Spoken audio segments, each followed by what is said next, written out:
Et nous avons le plaisir d'accueillir aujourd'hui, dans le cadre de nos interviews de début d'année, notre sous-préfet. Christophe Salin, bonjour. Bonjour. Alors merci d'avoir accepté cet entretien en extérieur et dans des conditions quelque peu hivernales. C'est la saison. C'est la saison. Alors j'aimerais pour commencer savoir comment vous allez.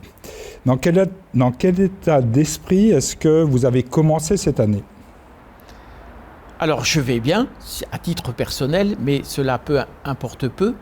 Je commence cette année comme les années précédentes dans la détermination, la volonté de continuer à exercer mes missions de service public avec l'ensemble des fonctionnaires de la sous-préfecture de Sarreguemines. Nous sommes un service de l'État au service de nos concitoyens. Alors j'ai relayé quelques-uns de vos propos, c'est un communiqué de presse que vous avez relayé chez nous. Alors vous dites que le vouloir vivre ensemble est à renouveler. Ça veut dire quoi ? Alors je l'avais déjà évoqué à l'occasion de mes vœux le 16 janvier 2020, à l'aube de la pandémie, pour indiquer que notre société avait sans doute besoin de retrouver quelques nouveaux repères. Et je proposais de réinventer un siècle des Lumières. Au siècle des Lumières, nos grands philosophes nous ont indiqué la voie à suivre, celui du vouloir vivre ensemble, qui constitue une société harmonieuse et pacifique. Et vous avez décliné donc un fil conducteur, un nouveau fil conducteur pour 2022. Et vous dites, je vous propose ce triptyque, l'homme, le rire et la morale. Alors, si on commençait par l'homme.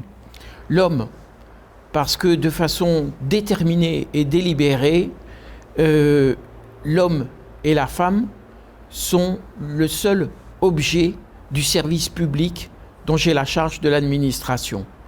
Cela me vient sans doute de mon passage par des territoires d'outre-mer, la Nouvelle-Calédonie et la Guyane, les terres de bagne de la France, où les hommes et les femmes condamnés étaient dégradés.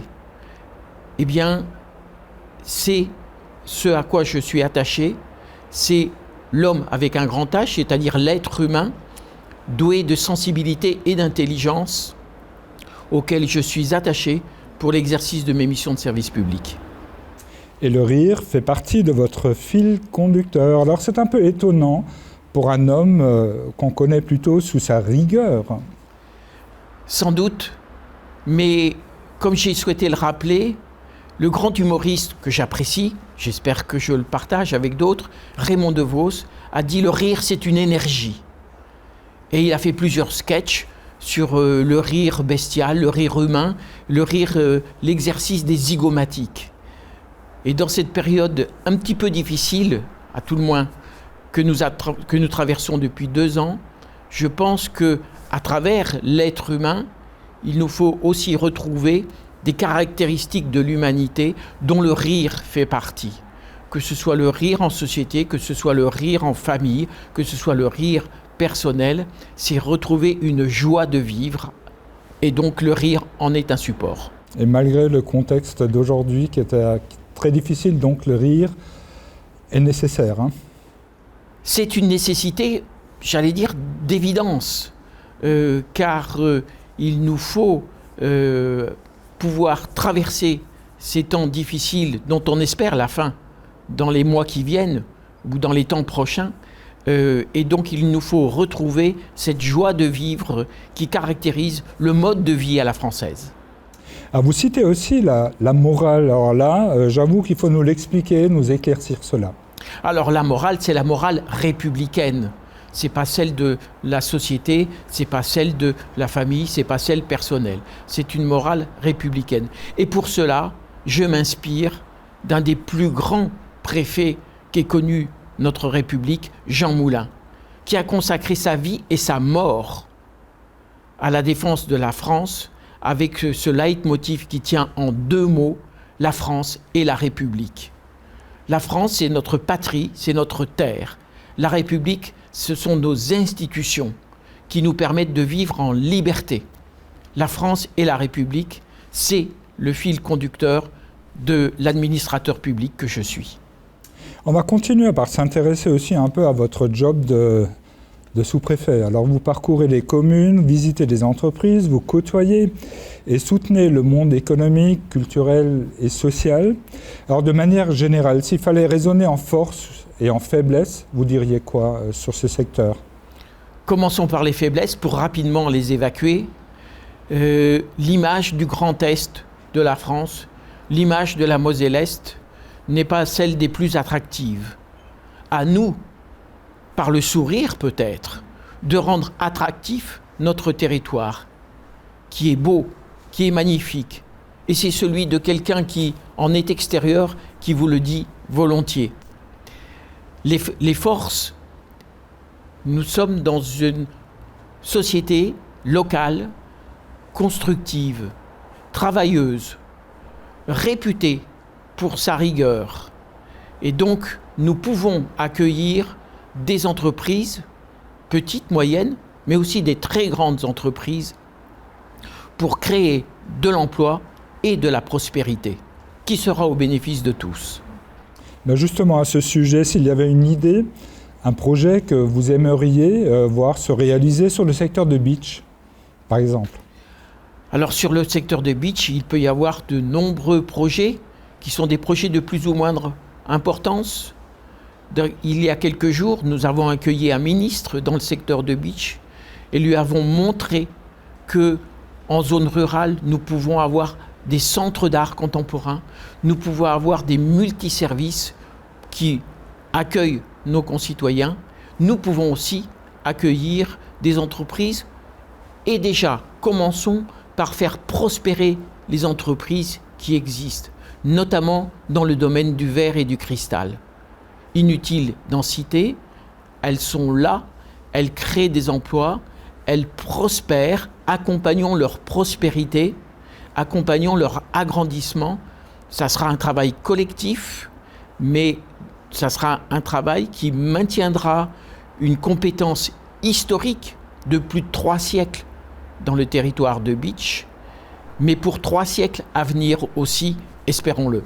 Et la dynamique des Bitchelena, elle est là.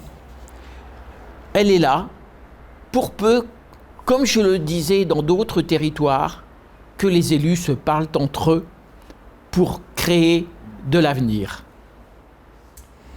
On va continuer avec le secteur de Sarreguemines. Alors ici, on attend, on espère l'arrivée d'une grande entreprise, je cite REC. Est-ce que ça fait partie des projets que vous attendez aussi ? En voyez-vous d'autres ? Alors ça fait partie des grands projets que nous attendons.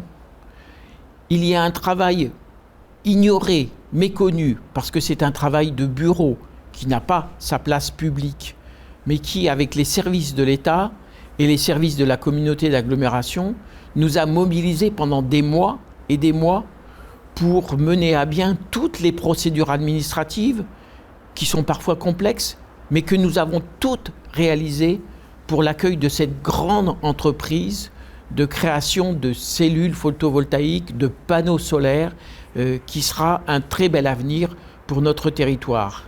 Je n'ai pas d'informations particulières, je n'ai pas de scoop à donner.